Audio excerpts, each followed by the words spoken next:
اعوذ باللہ من الشیطان الرجیم فذلکم اللہ ربکم الحق فماذا بعد الحق الا الضلال فأنا تصرفون۔ سورہ یونس آیت 32۔ بس یہی اللہ تمہارا برحق پروردگار ہے، پھر حق کے بعد گمراہی کے سوا کیا رہ گیا؟ پھر تم کدھر پھرائے جا رہے ہو؟ پچھلی آیت میں اللہ تعالیٰ کی اس کائنات کے اوپر حاکمیت اعلیٰ پر استدلال کیا گیا اور ایک سوالیہ انداز میں من یرزقکم من السماء، آسمان سے تم کو رزق کون دیتا ہے، والارض، اور زمین سے، کون مالک ہے تمہاری سماعت و بصارت کا، کون نکالتا ہے بے جان سے جاندار اور جاندار سے بے جان، اور کون تدبیر کرتا ہے الامر کا، امر کی تدبیر کون کرتا ہے؟ فَسَيَقُولُونَ اللَّهُ، وہ کہیں گے، مشرکین کہیں گے اللہ کرتا ہے۔ کہ کائنات کی تدبیر کے بارے میں مشرکین کا موقف یہ ہے کہ کائنات کی تدبیر اللہ کے پاس نہیں ہے۔ کائنات کی تدبیر کو اللہ تعالیٰ نے دیگر ارباب کے سپرد کر دیا ہوا ہے، وہ تدبیر کر رہے ہیں، وہی رب ہے۔ البتہ وہ لوگ اللہ کو رب الارباب سمجھتے ہیں، ان کے جو ارباب ہوتے ہیں ان کا رب اللہ ہے، یعنی بالآخرہ تدبیر ان کے نزدیک بھی، مشرکین کے نزدیک بھی بالآخرہ تدبیر کائنات اللہ پر منتہی ہو جاتی ہے۔ اس طرح کہ اللہ تعالیٰ نے کائنات کو خلق کیا، مشرکین کا عقیدہ، کائنات کو خلق کیا اور خلق کرنے کے بعد ارباب کو خلق کیا، اور ارباب کو خلق کرنے کے بعد کائنات کی تدبیر کا حق ارباب کو دے دیا، اور اب ارباب جو ہے وہ اس کائنات کی تدبیر کرتے ہیں، اور لہٰذا اس کائنات کے ارباب جو ہے رب دوسرے غیر اللہ رب ہے۔ خود اللہ کیا ہے؟ صرف خالق ہے نہیں، اللہ بھی رب ہے، بالآخر اللہ رب ہے، رب الارباب اللہ ہے۔ اس کا مطلب یہ ہوا کہ پھر بالآخرہ تدبیر کائنات اللہ کے ہاتھ میں ہے۔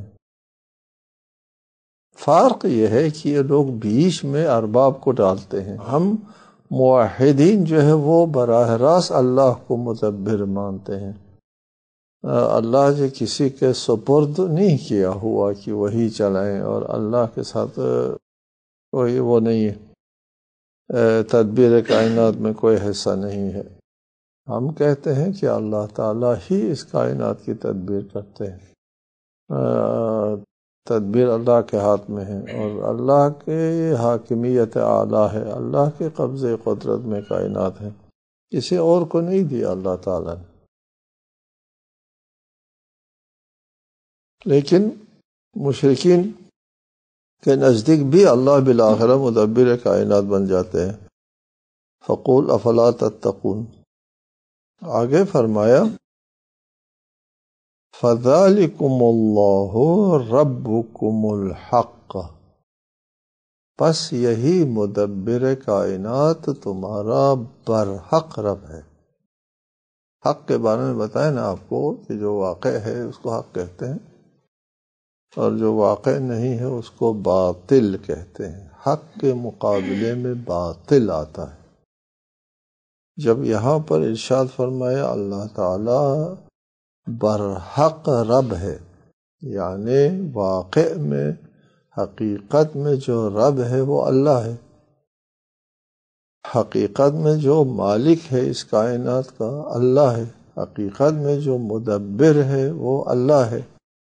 اس کے مقابلے میں جن لوگوں نے دوسرے ارباب کو رب بنایا ہے وہ حقیقت پر مبنی نہیں ہے، وہ خلاف واقع ہے۔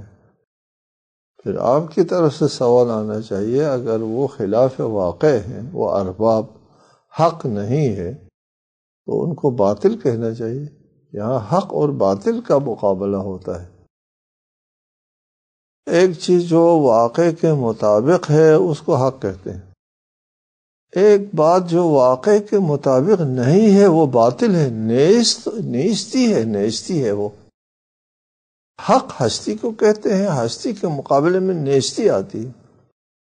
اس آیت میں یہ نہیں فرمایا فَذَلِكُمُ اللَّهُ رَبُّكُمْ، بس یہی تمہارا رب ہے. الحق جو حق پر مبنی ہے، واقعیت پر مبنی ہے. فَمَاذَا بَعْدَ الْحَقِّ إِلَّا الضَّلَالِ، حق کے بعد گمراہی کے علاوہ کیا ہو سکتا ہے؟ حق اگر نہیں ہے تو پھر حق کی جگہ گمراہی جو ہے وہ آ کر کے لیتی ہے. یا حق ہے یا گمراہی ہے. سوال یہ آنا چاہیے یا حق ہے یا باطل ہے. حق کا مقابلہ باطل سے ہوتا ہے. حق ہستی کو کہتے ہیں، حقیقت کو، امر واقع کو کہتے ہیں. باطل نابودی کو، نیستی کو کہتے ہیں. حق کا مقابلہ، ہستی کا مقابلہ نیستی سے ہوتا ہے. یہاں ضلال سے کیوں ہوا؟ بات یہ ہے کہ یہاں پہ جو لوگ غیر اللہ کو معبود سمجھتے ہیں وہ ایک واہمے کو اپنا رب بناتے ہیں. واہمے کو اپنا رب بناتے ہیں جو حق نہیں ہے. جو لوگ واہمے کو اپنا رب بناتے ہیں، واہمہ، نیستی، ہیچ، جو کچھ بھی نہیں ہے وہ تو ہدایت نہیں دے سکتا نا. جی، ہدایت تو کسی ہستی کی طرف سے مل سکتی ہے. اگر ملنے کا فیصلہ ہوا تو سب سے پہلے وہ ہدایت دینے والا موجود ہونا چاہیے، محقق ہونا چاہیے. کسی چیز کے موجود ہونے کے بعد سوال آتا ہے کہ اس سے ہدایت ملتی ہے یا نہیں ملتی ہے. ہو سکتا ہے کہ اس موجود سے ہدایت ملے اور ہو سکتا ہے وہ موجود بھی ہو لیکن ہدایت نہ ملے. یہ سوال آتا ہے، ایک موجود کے بارے میں سوال آتا ہے کہ اس سے ہدایت مل سکتی ہے یا نہیں مل سکتی ہے.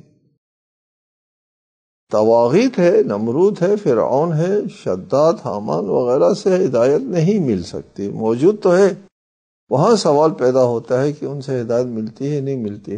لیکن یہ جو شرکا ہے، ان کے شریک، جو ارباب ان لوگوں نے بنائے، اس کا اصل وجود ہی نہیں ہے.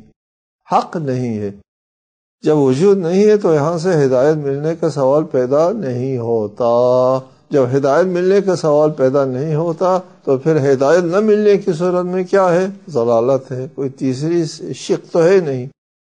ہدایت اور ضلالت میں تیسری شق نہیں ہے کہ نہ ہدایت نہ ضلالت کرے. اب جب ہدایت نہیں ہے تو سوائے ضلالت کے کچھ نہیں. لہٰذا یہاں حق کے مقابلے میں ضلالت لے آیا، اس لیے کہ ہدایت جو ہے وہ حق سے ملنا ہے. ہدایت حق سے حاصل ہوتی ہے. جب حق نہیں ہے ہدایت نہیں، جب ہدایت نہیں ہے ضلال ہے. حق کے بعد ضلال ہے. اس لیے غیر موجود سے، لا موجود سے، اور ایک عدم سے، ایک نیستی سے ہدایت نہیں مل سکتی. اس لیے ارشاد فرمایا فَمَاذَا بَعْدَ الْحَقِّ إِلَّا الضَّلَالُ. حق کے بعد اگر حق نہیں ہے تو وہاں گمراہی کے علاوہ اور کچھ نہیں ہو سکتا. فَأَنَّا تُصْرَفُونَ، کہاں پھرے جا رہے ہو؟ کس گمراہی، کس تاریکی کی طرف، کس لاشے کی طرف، کس واہمے کی طرف جا رہے ہو؟